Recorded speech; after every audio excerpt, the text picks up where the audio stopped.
Welcome to my channel learn with study. दोस्तों, मैं ये जीके जीएस की सीरीज चल रही है जिसमें मैं साइंस कवर करा रहा हूँ और साइंस में केमिस्ट्री करा रहा हूँ। पार्ट 1, पार्ट 2, पार्ट 3 मैंने इंग्लिश में ऑलरेडी अपलोड कर दिया हूँ और केमिस्ट्री जो हिंदी इंग्लिश वाला अपलोड कर चुका हूँ। हिंदी में मैंने पार्ट 1 कंप्लीट किया था और ये है आपको पार्ट 2। अगर मैं अगेन बता दूं, जो लोग नए आए हैं चैनल पे, चैनल को सब्सक्राइब कर लें क्योंकि यहाँ पे आपको math, reasoning, English, GK GS सारा कुछ प्रोवाइड किया जाता है। This video is helpful for also CGL 2018 के लिए भी है, रेलवे के लिए भी है, जो लोग सीपीओ की प्रिपरेशन कर रहे हैं, जो एग्जाम आने वाला है उसके लिए भी है, और सारे एनी गवर्नमेंट एग्जाम की अगर आप प्रिपरेशन कर रहे हैं, चाहे वो स्टेट वाइज भी हो, उसके लिए भी सफिशियंट है। अगर आप लोग ज्वाइन नहीं हुए हैं टेलीग्राम पे तो टेलीग्राम पे ज्वाइन कर लें। वीडियो और डिस्क्रिप्शन दोनों, कमेंट्स और डिस्क्रिप्शन दोनों में से कोई जगह आपको लिंक मिल जाएगा। देर नहीं करते हुए मैं स्टार्ट करता हूं। कल मैंने आपको एटॉमिक स्ट्रक्चर, जिसको बोलते हैं हिंदी में परमाणु संरचना, ठीक है, हिंदी में क्या बोलते हैं, परमाणु संरचना, तो उसके बारे में थ्योरी दिया था। मैंने थ्योरी दिया था, सारा कुछ बता चुका हूं कि इलेक्ट्रॉन का मास कितना होता है, इलेक्ट्रॉन पे चार्ज कितना होता है। देखो ये इलेक्ट्रॉन पे है, उसी तरह मैंने बताया था प्रोटॉन पे मास कितना होता है और प्रोटॉन पे चार्ज कितना होता है। न्यूट्रॉन पे भी मास बता दिया हूं, न्यूट्रॉन पे चार्ज तो मैंने बताया था क्या होता है, 0 होता है, ठीक है। पॉजिट्रॉन मैंने बताया था कि एंटी इलेक्ट्रॉन होता है, इलेक्ट्रॉन का अपोजिट होता है। इलेक्ट्रॉन का सिंबल क्या होता है, -1e0। पॉजिट्रॉन होता है क्या, +1e0। तब ये बताओ, चार्ज दोनों पे मास भी सेम होता है और चार्ज भी सेम ही होता है, बट यहाँ पे क्या होता है, पॉजिटिव होता है और यहाँ पे क्या होता है, निगेटिव। और सेम प्रोटॉन में भी होता है, बट प्रोटॉन क्या होता है, सिंबल की बात किया जाए तो हाइड्रोजन 1 प्रोटॉन होता है और न्यूट्रॉन क्या होता है, न्यूट्रॉन होता है ये। और अगेन बताया था, ये वाला होता है चार्ज और ऊपर वाला होता है मास। चार्ज को हिंदी में क्या बोलते हैं, आवेश, और मास को हिंदी में बोलते हैं भार। बोल लो, जो भी बोल लो। अब एक्चुअली उतना मेरे को हर चीज का हिंदी मीनिंग नहीं पता है, तो आप try to understand in Hindi. If मतलब जब मैं क्वेश्चन कराऊंगा ना तो आप अंडरस्टैंड कर लेना कि क्या चीज मैं बोल रहा हूं। दूसरी बात, आपको 1 से लेकर 30 तक एटॉमिक नंबर जिसको बोलते हैं परमाणु संख्या पता होना चाहिए। देखो मैंने बताया था, नीचे वाला होता है परमाणु संख्या, ऊपर वाला होता है परमाणु भार। तो एटॉमिक नंबर आपको 1 से 30 तक याद होना चाहिए। एटॉमिक नंबर, ये वाला एटॉमिक नंबर कहलाता है, जिसको बोलते हैं परमाणु संख्या, यानी सबकी परमाणु संख्या और परमाणु भार याद होना चाहिए। हाइड्रोजन ये 1 पे होता है, परमाणु संख्या 1 होता है। हीलियम का 2 होता है, लिथियम का 3, बेरिलियम का 4, बोरॉन का 5, कार्बन का 6, नाइट्रोजन का 7, ऑक्सीजन का 8, फ्लोरीन का 9, नियोन का 10, और ऊपर वाला एटॉमिक मास यानी परमाणु भार है। Sodium 11, magnesium 12, aluminium 13, silicon 14, phosphorus 15, sulphur 16, chlorine 17, argon 18, potassium 19 और कैल्शियम 20। आपको 20 तक आपको परमाणु संख्या याद होना चाहिए और परमाणु भार भी याद होना चाहिए। ऊपर वाला क्या है, परमाणु भार, ठीक है। उसके बाद आती है 3D ब्लॉक। अब हिंदी में क्या बोलते हैं, ब्लॉक को कक्षक बोल सकते हो। अब जो भी मेरे को नहीं पता ये देख लेना, जब मैं क्वेश्चन में दिखाऊंगा तब आसानी से समझ जाओगे, ठीक है। 3D ब्लॉक में क्या होता है, 3D ब्लॉक में 21 नंबर पे एक परमाणु संख्या स्कैंडियम, टाइटेनियम 22 पे, वैनेडियम 23 पे, क्रोमियम 24, मैग्नीशियम 25, आयरन होता है 26, कोबाल्ट होता है 27, निकेल होता है 28, कॉपर होता है 29 और जिंक होता है 30। यानी 1 से लेके 30 तक आपको मैंने यहाँ पे एटॉमिक नंबर को बोलते हैं परमाणु संख्या, एटॉमिक नंबर को बोलते हैं परमाणु संख्या। एटॉमिक मास को बोलते हैं परमाणु भार। और अगेन बता दूं, ये जो क्रोमियम है ना, ये क्रोमियम का इलेक्ट्रॉनिक कॉन्फ़िगरेशन लिखना हो तो ये लिखा जाता है आर्गन 4s1 3d5। ये एक्सेप्शन है, रियल में होना चाहिए था, क्या होना चाहिए, ये आपको समझ में नहीं आएगा। ये केमिस्ट्री की डिटेल्स चीजें हैं। अगर मेरे पास टाइम मिला ना इन फ्यूचर, क्योंकि डिटेल्स चीजें अगर केमिस्ट्री में पढ़ाने लगा तो 2 साल लग जाएंगे, 2 ईयर्स लग जाएंगे, क्योंकि मैं एनडीए के स्टूडेंट्स को पढ़ाता हूँ। जो चीज जहां पे जरूरत है वो चीज मैं बता देता हूँ।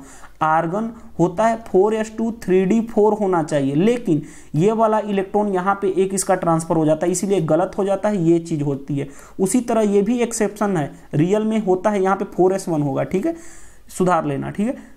कॉपर 29 होना चाहिए था का, आर्गन 4s2 3d देखो 3d9, लेकिन यहाँ पे इसका एक इलेक्ट्रॉन यहाँ पे ट्रांसफर हो जाता है, तो ये बन जाता है 4s1 3d10। तो ये चीजें आपको पता होना चाहिए। आर्गन क्यों लिखा हूं, क्योंकि आर्गन 18 होता है एटॉमिक नंबर, 18 18 एक 19 19 10 29, तो 29 इसका ये हो गया। उसी तरह 18 और एक 19 19 5 24, तो ये हो गया। ठीक है, अगेन थोड़ा सा और चीजें बता दूं, इनर्ट गैस कौन कौन सी होती है। इनर्ट गैस देखो, एक ये इनर्ट गैस होती है। अब इनर्ट गैस को हिंदी में क्या बोलते हैं मेरे को नहीं पता, आपको याद रखना ही पड़ेगा। ठीक है, आर्गन भी क्या होता है, इनर्ट गैस होता है। इनर्ट गैस होता है, इनर्ट गैस 3 होते हैं, एक तो नियोन, एक दूसरा आर्गन और तीसरा क्रिप्टॉन, और भी 2-3 होते हैं, लेकिन ये चीज आपको याद रख लो, ये 3 यहाँ पे जरूरी वाली चीज है, तो आपको मैं बता दूं, नियोन, आर्गन, क्रिप्टॉन। ठीक है, अब बात आती है आपको थोड़ी सी, देखो क्वेश्चन पे ले चलता हूं। क्वेश्चन ले जाने से पहले आपको कुछ चीजें बताता हूं। जैसे देखो के सेल होता है, सेल मतलब होता है सेल देखो सेल को हिंदी में क्या बोलते हैं, एक्चुअली सेल को मेरे को नहीं पता कि हिंदी में क्या बोलते हैं। ठीक है, अब देखो चलो मैं देख लेता हूं, क्वेश्चन के अकॉर्डिंग समझा दूंगा तो आप समझ जाओगे। ठीक है, कि सेल को हिंदी में क्या बोलते हैं, क्योंकि हर चीज की हिंदी मीनिंग ना, देखो के, चलो मैं इंग्लिश में बोलता हूं, आप समझ जाओगे। के सेल, एम सेल, ठीक है, के देखो के के बाद एल आता है, एल के बाद एम, एम सेल और एन सेल, उसी तरह ओ सेल। तो ये जो नंबर होता है, के सेल की नंबर होती है 1, 2, 3 और 4, और ये चीजें आपको पता होनी चाहिए। चलो सेल मतलब क्या होता है, कक्षा। ठीक है, सेल का मतलब होता है कक्षा, तो के कक्षा। ठीक है, इस तरह से समझ लो। क्वेश्चन देखो, क्वेश्चन कैसे कैसे पूछा जाएगा वो भी चीज बताता हूं। जैसे देखो क्वेश्चन पूछा गया है, यहाँ पे देखो क्वेश्चन नंबर 16। क्वेश्चन नंबर 16 कर, एक परमाणु में 2 इलेक्ट्रॉन के सेल में, के में कितने इलेक्ट्रॉन है, के में 2 इलेक्ट्रॉन है। 8 इलेक्ट्रॉन इन एल, एल में कितने इलेक्ट्रॉन है, 8। उसी प्रकार 6 इलेक्ट्रॉन इन एम, एम में कितने हैं, 6 इलेक्ट्रॉन है। तो परमाणु में उपस्थित s इलेक्ट्रॉन, यहाँ पे s इलेक्ट्रॉनों की संख्या ज्ञात करो। देखो तो मैं बता दूं, टोटल इलेक्ट्रॉन कितने हो गए, 2, 8 और 6, 2, 8 और 6 कितना हो गया, 8, 2, 10, 6, 16। 16 किसका एटॉमिक नंबर होता है, 16 होता है सल्फर का। मैंने बताया था, अगर नहीं पता है तो देख लो यहाँ पे। सल्फर का कितना होता है, यहाँ पे देखो सल्फर होता है 16। ठीक है, यहाँ पे देख लो। ठीक है, तो देखो सल्फर 16, इसको लिखना होगा तो आप कैसे लिखोगे, 1s2 2s2, इसको बोलते हैं इलेक्ट्रॉनिक कॉन्फ़िगरेशन। मैं लिख रहा हूं क्योंकि इलेक्ट्रॉन की बात किया जा रहा है। 2p6 कितना हो गया, 2, 2, 4, 6, 10, 3s2 10, 2, 12, 3p4। तो अब हमसे पूछ क्या रहा है, हमसे पूछ रहा है कि देखो, हमसे पूछ क्या रहा है कि s इलेक्ट्रॉन, देखो s इलेक्ट्रॉन कौन सा, s वाला ये है, ये वाला s है और ये वाला s है। इसमें इलेक्ट्रॉन कितना है, 2, 2, 4 और ये 2, 6। टोटल इलेक्ट्रॉन कितने हो गए s इलेक्ट्रॉन में, 6। तो 6, option number 1 is the right answer of this question. ठीक है, 1 राइट आंसर ए हो जाएगा। ठीक है, नेक्स्ट क्वेश्चन देखते हैं।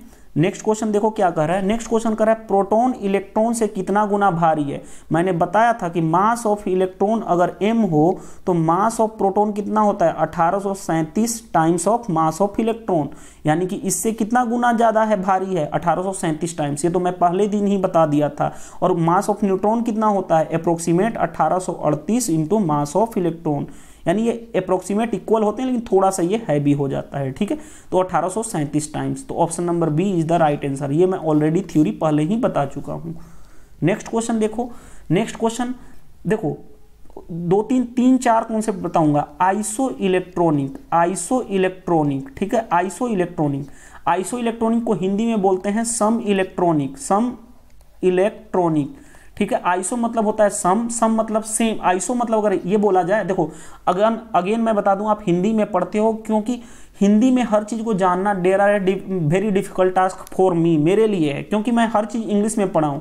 आइसो मतलब होता है सेम। ठीक है, मतलब जिसका नंबर ऑफ इलेक्ट्रॉन जिसका हो सेम होना चाहिए, इलेक्ट्रॉन सेम होना चाहिए, तो वो होता है आइसो इलेक्ट्रॉनिक। 4 चीजें पूछी जाती हैं। दूसरा चीज पूछी जाती है क्या, आइसोटोप को हिंदी में क्या बोलते हैं, समस्थानिक।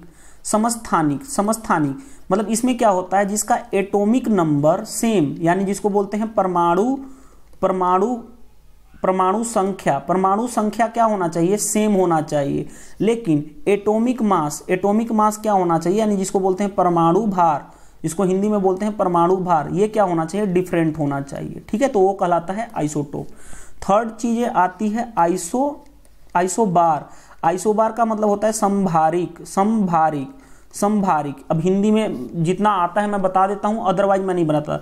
एटॉमिक मास, अब मैं लिख नहीं रहा हूं क्योंकि परमाणु भार याद रख लेना। एटॉमिक मास क्या होना चाहिए, इसमें सेम होना चाहिए, और एटॉमिक नंबर क्या होना चाहिए, डिफरेंट होना चाहिए। एक और चीज आती है, समटाइम्स पूछा जाता है आइसोटोन। आइसोटोन को हिंदी में नहीं पता क्या कहते हैं, इसका मतलब होता है नंबर ऑफ न्यूट्रॉन। न्यूट्रॉन क्या होना चाहिए, सेम होना चाहिए। 4 कॉन्सेप्ट हैं, चारों कॉन्सेप्ट बहुत ही आपको हेल्प देने वाले हैं। जैसे देखो क्वेश्चन करा है Cn माइनस आयन में समान इलेक्ट्रॉन, Cn माइनस आयन, देखो Cn माइनस, कार्बन की परमाणु संख्या कितनी होती है 6, नाइट्रोजन की कितनी होती है 7, मैं बता चुका हूं एटॉमिक नंबर परमाणु संख्या। और मैंने बताया था कि जो माइनस है इसका मतलब क्या है कि एक इलेक्ट्रॉन इसके पास एक्स्ट्रा है, ठीक है। तो 1 कितना हो गया, 7 6 13 1 14। तो चेक कर लो इलेक्ट्रॉन हमें सेम, आइसो सम इलेक्ट्रॉनिक का मतलब क्या, iso electronics electron same. Nitrogen कितना होता है 7, 7 और 2 N2 है तो 7 दूनी कितना हो जाएगा 14। कार्बन कितना होता है 6 और ऑक्सीजन कितना होता है 8, ये भी 14 हो गया। यानी दोनों 14 14 इसके बराबर आ रहे हैं, यानी ऑप्शन ए और बी दोनों राइट हो जाएगा। तो option number C is the right answer of this question. Next question देखो, नेक्स्ट क्वेश्चन एक और कॉन्सेप्ट बता देता हूं। अभी मैंने बताया था K, L, M और N ऐसे, और ये क्या होते हैं, सेल होते हैं, कक्षक जिसको बोल जाता है। ये 1 नंबर पे आता है, 2, 3, 4 और 5। अगर आपसे कभी भी पूछे कि maximum electron in N shell, N क्या सेल, इसी को बोला जाता है सेल। हिंदी में मैंने बता दिया है, आप देख लेना कि कक्षक बोलते हैं। ये क्या होता है 2 इंटू, यहां पे मैं लिख देता हूं एक बार इरेज करके, ये होता है आपको 2n स्क्वायर, वेयर n क्या है, n है number of shell, number of shell कौन से, यहाँ पे देखो m कक्षा का नंबर कितना है 3। तो इसका क्वेश्चन करा कितने अधिकतम m कक्षा में इलेक्ट्रॉन होंगे, तो देखो 2 इंटू n, n कितना है m के लिए 3, तो 3 का स्क्वायर यानी कितना हो गया 2 इंटू 9 यानी कि कितना हो गया 18। तो मैक्सिमम कितने इलेक्ट्रॉन होंगे 18। Option number C is the right answer of this question, ठीक है।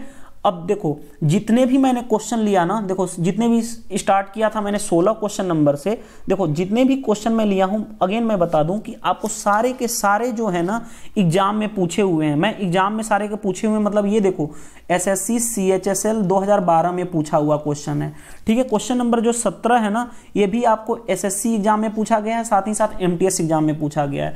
क्वेश्चन नंबर जो 18 मैंने अभी कंप्लीट कराया ना, 18 क्वेश्चन नंबर आपको एग्जाम में पूछा गया है, ये भी आपको SSC CGL में पूछा गया क्वेश्चन है। जो क्वेश्चन नंबर 19 है, क्वेश्चन नंबर 19 भी आपको SSC DPSI के पेपर में पूछा गया है, ये भी क्वेश्चन है। अब DPSI एक्चुअली कौन से एग्जाम का नाम होता है आप जरूर देख लेना, ठीक है। नेक्स्ट क्वेश्चन देखते हैं। नेक्स्ट क्वेश्चन मैंने देखो बताया था कल, क्या बताया था, देखो निम्नलिखित में कौन सा तत्व ऋणावेशित आयन होगा। मैंने बताया था कि जो चार्ज होते हैं ना, जिसको बोलते हैं आवेश, वो 2 प्रकार के होते हैं, एक होता है पॉजिटिव और एक होता है निगेटिव। यहां तक मैंने बताया था। पॉजिटिव को धनायन बोलते हैं और निगेटिव को ऋणायन बोलते हैं। करा कि ऐसे तत्व कौन से हैं जिसपे ऋणावित आयन होगा। मैंने देखो कल एक कॉन्सेप्ट बताया था कि अगर कार्बन 6 और 12 है तो यहाँ पे एटॉमिक परमाणु संख्या कितनी हो जाएगी 6, और प्रोटॉन भी कितना होगा 6 ही होगा, लेकिन इलेक्ट्रॉन इस केस में भी कितना हो जाएगा 6।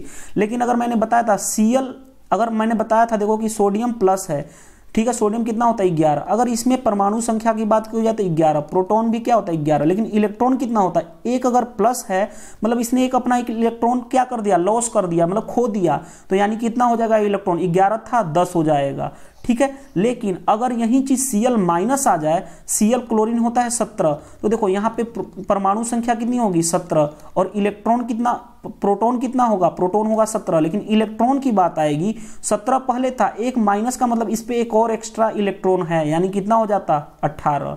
यानी क्वेश्चन कर रहा है कि अगर ऋणावेश हो, ऋणावेश मतलब अगर निगेटिव आयन हो तो उसमें देखो इलेक्ट्रॉन क्या है, प्रोटॉन से ज्यादा है ना। अगर ऋणावेशित आयन हो तो इलेक्ट्रॉन क्या होगा, प्रोटॉन से ज्यादा होगा, मतलब ज्यादा होगा। तो यदि ये प्रोटॉन की अपेक्षा इलेक्ट्रॉन धारक होंगे, अब देखो हिंदी में यार यदि प्रोटॉन की अपेक्षा इलेक्ट्रॉन धारक होंगे तो इलेक्ट्रॉन ज्यादा होंगे। ठीक है, तो option number 1 is the right answer of this question. ठीक है, तो इस तरह से ऑप्शन 1 राइट आंसर हो जाएगा। न्यूट्रॉन की अपेक्षा इलेक्ट्रॉन, न्यूट्रॉन से छोड़ो मतलब ही नहीं होता। ठीक है, क्योंकि हमें यहाँ पे ये चीज देखी जाती है, इलेक्ट्रॉन की अपेक्षा अधिक प्रोटॉन होंगे, प्रोटॉन कम होंगे ना इलेक्ट्रॉन की अपेक्षा, अधिक धारक होंगे मतलब कम धारक मतलब ज्यादा होंगे, प्रोटॉन नहीं। ठीक है, तो इस तरह से आप option number 1 is the right answer. अब धारक मतलब मेरे को इतना नहीं पता। ठीक है, अगर यही क्वेश्चन पूछ देता ऋणावित नहीं धनायन, अगर धनायन हो जाता, धनायन हो जाता तो इस केस में प्रोटॉन ज्यादा हो जाता इलेक्ट्रॉन से। देखो यहाँ पे प्रोटॉन ज्यादा है इलेक्ट्रॉन से, इलेक्ट्रॉन से क्या है ज्यादा है प्रोटॉन, जब धनायन केस हो। अगर न्यूट्रल हो तो न्यूट्रल में क्या है, दोनों देखो सेम है, प्रोटॉन और इलेक्ट्रॉन क्या है, सेम है। तो तीनों क्वेश्चन पूछे जा सकते हैं। ठीक है, नेक्स्ट कॉन्सेप्ट देखो, कह रहा है एक परमाणु के उच्चतम ऊर्जा स्तर पर इलेक्ट्रॉन होते हैं। देखो मैं एक चीज बताता हूं, जैसे कार्बन 6 है तो इसको लिखा जाता है 1s2 2s2 2 2 4 2p2।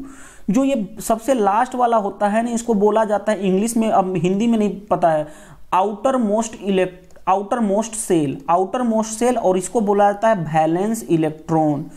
आउटर में सेल मतलब बाहरी कक्षा बोला जाता है, और जिसको बोला जाता है वैलेंस इलेक्ट्रॉन। अगर हिंदी में बोला जाए तो इसको बोला जाता है संयोजक इलेक्ट्रॉन, संयोजक इलेक्ट्रॉन। ठीक है, वैलेंस मतलब होता है संयोजक इलेक्ट्रॉन। तो क्वेश्चन कर रहा है एक परमाणु के उच्चतम ऊर्जा स्तर में इलेक्ट्रॉन कहलाते हैं, क्या कहलाते हैं, वैलेंस इलेक्ट्रॉन, इसी को बोलते हैं संयोजक इलेक्ट्रॉन। तो ऑप्शन क्या हो जाएगा, option number C is the right answer of this question. Theory में कवर करा रहा हूं, साथ ही साथ उस पे एसएससी के आए हुए क्वेश्चन करा रहा हूं, जो एसएससी में ये भी क्वेश्चन एग्जाम में पूछा गया था। क्वेश्चन नंबर 21 की बात करें तो 21 भी आपको एसएससी CHSL 2016 में पूछा गया है क्वेश्चन। ठीक है, तो आपको सारे क्वेश्चन आसानी से बना लोगे। नेक्स्ट देखो, नेक्स्ट क्वेश्चन मैंने कल ही कॉन्सेप्ट बताया था। देखो Fe26 है, लेकिन ये रियल में है, लेकिन इस पे क्या कह दिया कि Fe+2 आ जाए, Fe+2 आ जाए। देखो 26 होता है, तो क्वेश्चन करा इसमें इलेक्ट्रॉन, देखो इलेक्ट्रॉन क्या हो जाएगा, 26 तो होते, लेकिन 2 का मतलब 2 प्लस का मतलब क्या है, 2 इलेक्ट्रॉन लॉस हो गया, खो गया, तो कितना हो जाएगा 26 माइनस 2 चला जाएगा, यानी कि 24। तो 24 is the right answer, option number A is the right answer of this question. ठीक है, देखो अब क्वेश्चन कर रहा है कि ब्रोमीन में p इलेक्ट्रॉनों की संख्या, लेकिन आपको पता होना चाहिए ब्रोमीन का एटॉमिक नंबर, जिसको बोलते हैं परमाणु संख्या। ब्रोमीन का परमाणु संख्या मैं बात करूं तो होता है, ब्रोमीन का परमाणु संख्या होता है 35। यहां तक आपको पता होना चाहिए ब्रोमीन का परमाणु संख्या क्या होता है, 35। और 35 को भी आप ऐसे लिखा जाता है, ठीक है, इसको इलेक्ट्रॉनिक कॉन्फ़िगरेशन में लिखा जाता है 1s2 2s2 2p6, ये तो 10 हो गया। ठीक है, उसके बाद लिखा जाता है 3s2 3p6, उसके बाद लिखा जाएगा आपको, ये कितना हो गया 10 8 18 हो गया ना, 18। इसके बाद लिखा जाता है 3d10 4s2 4p5, गिन लेते हैं 2 2 4 6 10 2 12 12 6 18 18 10 28 28 2 30 5 35। तो इस तरह से लिखा जाएगा। तो अब देखो सबसे बड़ी चीज आती है, इसमें क्वेश्चन क्या कर रहा है हमसे, p इलेक्ट्रॉन कौन कौन से हैं, एक ये है, दूसरा ये वाला है, और तीसरा कौन सा है, ये वाला है। इलेक्ट्रॉन ऊपर देखो, इलेक्ट्रॉन कितना है 6, यहाँ पे कितना है 6, और यहाँ पे कितना है 5, टोटल कितने हो जाएगा। p इलेक्ट्रॉन की बात कराता हूँ, p को देखेंगे 6 + 6 + 5 कितना हो जाएगा 12 + 5 कितना हो जाएगा 17। और ये इलेक्ट्रॉनिक कॉन्फ़िगरेशन लिखने आपको आना चाहिए, ये आपको +1 +2 में बताया जाता है, लेकिन अगर इस पे मैं बताने लगूं तो 4 से 5 क्लास सिर्फ इलेक्ट्रॉनिक कॉन्फ़िगरेशन पे आ जाएगा। लेकिन हमें इतना नहीं सोचना है, जो चीज़ जहां पे आ रही है उसको चीज को मैं कवर कर दे। इलेक्ट्रॉनिक कॉन्फ़िगरेशन 1 से 30 तक का मैं कराऊंगा, जब एटॉमिक स्ट्रक्चर पूरा कंप्लीट करा लूंगा ना, 127 क्वेश्चन करा लूंगा, तो एक दिन में टाइम लगा के इलेक्ट्रॉनिक कॉन्फ़िगरेशन आपको सिखा दूंगा। ठीक है, तो यहाँ पे ऑप्शन कितना हो जाएगा 17 कौन से है ऑप्शन में, option number D is the right answer of this question. ठीक है, क्वेश्चन देखो यहाँ पे देखो कह रहा है कि निम्नलिखित में अधिकतम द्रव्यमान किसका होगा, यानी परमाणु भार जिसको बोलते हैं एटॉमिक मास, किसका ज्यादा होगा। मैंने बताया था कि देखो अगर मैं बात बोलूं, देखो मैंने बताया था कि मास ऑफ प्रोटॉन कितना, मास ऑफ इलेक्ट्रॉन अगर m है तो मास ऑफ प्रोटॉन कितना होगा 1837 इंटू मास ऑफ इलेक्ट्रॉन, और मास ऑफ न्यूट्रॉन कितना होगा 1838 इंटू मास ऑफ इलेक्ट्रॉन। और मास हाइड्रोजन नाभिक क्या होता है, हाइड्रोजन क्या होता है, मास प्रोटॉन ही होता है,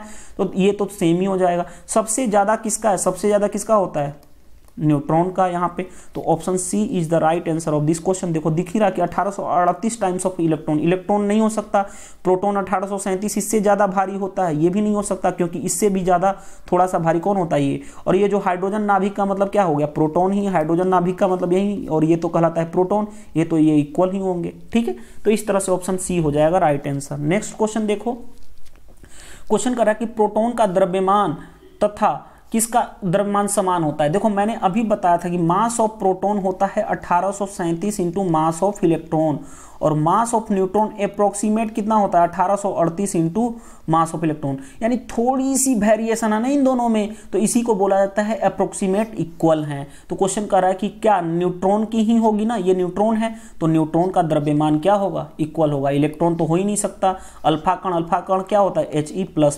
अगर अल्फा कण की बात की जाए तो 2 इंटू क्या होता है मास ऑफ प्रोटॉन, यानी कि 2 इंटू मास ऑफ प्रोटॉन इतना है ना तुम्हारा, ठीक है। तो ये कितना हो जाएगा 1837 इंटू ME, तो ये काफ़ी ज़्यादा, सॉरी यहाँ पे 4 इंटू हो जाएगा ना, 4, क्योंकि यहाँ पे 2 और 4 होता है, तो 4 इंटू मास ऑफ प्रोटॉन इतना हो जाएगा, ठीक है। तो ये चीज़ें समझो बात को, यानी कि यहाँ पे तो अल्फा पार्टिकल क्वेश्चन करा कि प्रोटॉन किसका समान होता है, समान किसका होता है, इन दोनों का होता है। तो option number A is the right answer of this question. Next question देखो, नेक्स्ट क्वेश्चन करा है कि नाभिकीय कण जिस पर कोई आवेश नहीं होता और ना ही द्रव्यमान होता है, मतलब जिसका ना तो, देखो ऐसा कंपाउंड जिसका ना ही तो चार्ज होता है और ना ही मास होता है, यानी कि ना ही कोई आवेश होगा और ना ही इसका कोई द्रव्यमान होगा, तो वो कहलाता है क्या, उसको बोलते हैं न्यूट्रिनो। याद रख लेना, न्यूट्रिनो ऐसा टर्म होता है जिसपे ना ही चार्ज होता है ना ही मास होता है, दोनों ही जीरो होता है। प्रोटॉन आपको पता ही है, प्रोटॉन क्या होता है H11, यहाँ पे तो चार्ज है इसके पास। इलेक्ट्रॉन पता ही है, इलेक्ट्रॉन है, ये भी बताया था कि ये वाला चार्ज कहलाता है, आवेश कहलाता है, और मास इसकी भले ही जीरो है। मेसोन पता नहीं क्या होता है, मैं देख के बताऊंगा नेक्स्ट टाइप में, कभी भी आपको मेसोन के बारे में बता दूंगा, या आप गूगल टाइप कर सकते हो। मेसोन भी ऐसा चीज होता है जिसके मतलब मास होता ही होता है, ठीक है। नेक्स्ट देखते हैं क्वेश्चन। तो यहाँ पे ऑप्शन क्या हो जाएगा, ऐसा न्यूट्रिनो ऐसा एक कण है जिसपे क्या होता है, ना ही चार्ज होता है ना ही मास होता है, यानी कि ना ही आवेश होता है ना ही उसके पास द्रव्यमान होता है, ठीक है। नेक्स्ट क्वेश्चन की बात किया जाए तो देखो मैंने नेक्स्ट क्वेश्चन, न्यूट्रॉन की खोज मैंने अभी बता दिया था। न्यूट्रॉन की खोज में नोबेल प्राइज किसको सम्मानित किया गया था, न्यूट्रॉन को। इलेक्ट्रॉन बताया था कि जे थॉमसन ने किया था। प्रोटॉन बताया था, प्रोटॉन और न्यूट्रॉन बताया था कि चैडविक ने किया था। गोल्डस्टीन ने क्या किया था, प्रोटॉन की खोज किया था। और एंटी न्यूट्रिनो जिसको बोलते हैं पोजिट्रॉन मैंने यह भी बताया था, पोजिट्रॉन एडरसन ने किया था। अगर आप मेरा सबसे पहले ही देखे होंगे सारे इसकी डिस्कवरी किसने किया था वहां पे, तो इस तरह से option A is the right answer of this question. Rutherford model किसका, न्यूक्लियस की खोज किए थे जिसको बोलते हैं नाभिक की। नील बोर किसका, बोर मॉडल की खोज किए थे, ठीक है। अब रोहेटजन नहीं पता इसके बारे में क्या चीज, लेकिन हमें तो फाइनली आंसर से मतलब है, ठीक है। अब नेक्स्ट देखो क्वेश्चन, देखो नेक्स्ट क्वेश्चन करा कि यदि द्विधावेती M2+ आयन इलेक्ट्रॉनिक कॉन्फ़िगरेशन, देखो M2+ का इलेक्ट्रॉनिक कॉन्फ़िगरेशन क्या दिया हुआ है 2814, यानी 2814 का मतलब कि 8 2 10 और 14, देखो 8 2 10 और 4 24 हो गया ना, यानी कि इलेक्ट्रॉन 24 हैं इसमें, ठीक है। तो हमसे पूछ रहा है इसके नाभिक में न्यूट्रॉनों की संख्या। हमें सबसे पहले चाहिए क्या, हमें यहाँ पे चाहिए क्या, एटॉमिक नंबर चाहिए ना। देखो क्या था, 24 इलेक्ट्रॉन है ना इसके पास, तो 24 इलेक्ट्रॉन है, लेकिन 2 लॉस करने के बाद 24 इलेक्ट्रॉन है ना, 2 लॉस करने के बाद 24 है, यानी यहाँ पे कितना होना चाहिए था, 26 होना चाहिए, तभी तो इलेक्ट्रॉन 24 हो जाएगा। 26 में से 2 कम हो जाएगा क्योंकि 2 प्लस चार्ज है। जब देखो मास कितना है इसका 26, M2+ का हमने परमाणु संख्या निकाल लिया, कितना होना चाहिए 26 होना चाहिए, ठीक है, समझ में आ गया। अब इसका परमाणु द्रव्यमान कितना दिया हुआ है 56। मैंने बताया था न्यूट्रॉन क्या होता है A-Z, परमाणु द्रव्यमान माइनस परमाणु संख्या, यानी कि 26 क्या हो जाए, सॉरी इसका कितना हो जाएगा 30 आ जाएगा ना आंसर, यहाँ पे देखो 30, तो इसका न्यूट्रॉन की संख्या कितनी हो जाएगी 30। तो option number A is the right answer of this question. यहाँ पे क्यों मैंने 26 लिख दिया, देखो 2 इलेक्ट्रॉन का लॉस करने के बाद वो कितना बनता है 24, यानी रियल में हुआ परमाणु संख्या कितनी होनी चाहिए थी 26, तभी तो 2 इलेक्ट्रॉन का लॉस करेगा तो 26 - 2 24 हो जाएगा, ठीक है। तो इस तरह से क्वेश्चन आसानी से बन जाएगा। नेक्स्ट नेक्स्ट अभी मैंने बताया था आइसोटोन, आइसोटोन बताया था, आइसोटोन बताया था कि न्यूट्रॉन क्या होना चाहिए, सेम। देखो न्यूट्रॉन किसमें सेम है, न्यूट्रॉन क्या होता है, द्रव्यमान माइनस परमाणु संख्या, इन दोनों के बीच का डिफरेंस। घटा लो 14 में से 6 घटा 8, यहां भी इसमें से घटा लो तो 8, और इसमें से घटाओगे भी तो क्या हो जाएगा 8, यानी option number A is the right answer. अगर चेक कर लो यहाँ पे 6, यहाँ पे घटाओगे तो कितना हो जाएगा 7, यहाँ पे घटाओगे तो कितना हो जाएगा 9, यानी ये सारा क्या होना चाहिए, सेम होना चाहिए। न्यूट्रॉन क्या होना चाहिए, सेम। न्यूट्रॉन होता क्या है, ए माइनस जेड। ए क्या होता है, परमाणु द्रव्यमान, परमाणु संख्या, घटा लो बस, तो option number A he match कर गया, तो option number A is the right answer. Next देखो, नेक्स्ट क्वेश्चन भी आपको कराया हुआ क्वेश्चन है। कैसे, निम्न में कौन सा समूह सदस्य नहीं है, मैंने बताया था। देखो आपको प्रोटॉन मैंने बताया था कि हाइड्रोजन ये होता है, न्यूट्रॉन बताया था न्यूट्रॉन ऐसा होता है, हीलियम आयन मैंने बताया था कि He++ होता है। साइक्लोट्रॉन ये ऐसा वर्ड है, अगर आप ज्योग्राफी पढ़े होंगे तो साइक्लोट्रॉन के बारे में, भूकंप वगैरह से रिलेटेड साइक्लोट्रॉन पढ़े होंगे, तो ये ही टर्म ऐसा है जो इसका सदस्य नहीं है, तो option number D is the right answer of this question. ठीक है, अगर ये वीडियो आपको अच्छी लगी तो आप मेरे वीडियो को लाइक करें। अगर आप मेरे चैनल पे पहली बार आए हैं तो चैनल को सब्सक्राइब कर लें, ताकि कोई भी मैं वीडियो डालूं तो सबसे पहले आपको नोटिफिकेशन मिल जाए। अगेन मैं बता दूं, मेरा काम है पढ़ाने का, तो आपका भी फर्ज बनता है 3 काम करना है। वीडियो को लाइक और डिसलाइक आपके ऊपर डिपेंड है। वीडियो को कमेंट्स पॉजिटिव या निगेटिव कुछ भी करो, लेकिन करना ही करना है, लाइक और डिसलाइक में से करना ही करना है। और साथ ही साथ अगर आप मेरे चैनल पे पहली बार आए हैं तो चैनल को सब्सक्राइब कर लें। और सबसे मोस्ट इंपॉर्टेंट कि अपने फ्रेंड्स के पास जरूर शेयर करो। अगर शेयर करोगे तो ही मैं ये चीज़ें कंटिन्यू करूँगा, अदरवाइज मेरे को पता चल जाता है, मेरे पास आई हैव ए सॉफ्टवेयर, मेरे पास सॉफ्टवेयर है ताकि मैं उससे चेक कर लूँ। अगर आप शेयर नहीं करोगे तो फिर मैं इस सीरीज को डिस्ट्रॉय कर दूंगा, क्योंकि मैं इंग्लिश भी करा रहा हूं, साथ ही साथ उसके बाद हिंदी भी वीडियो बना रहा हूं। इतना मेहनत कर रहा हूं, आपको शेयर करने में कोई पैसे नहीं लग रहे हैं। Okay, thank you, bye bye.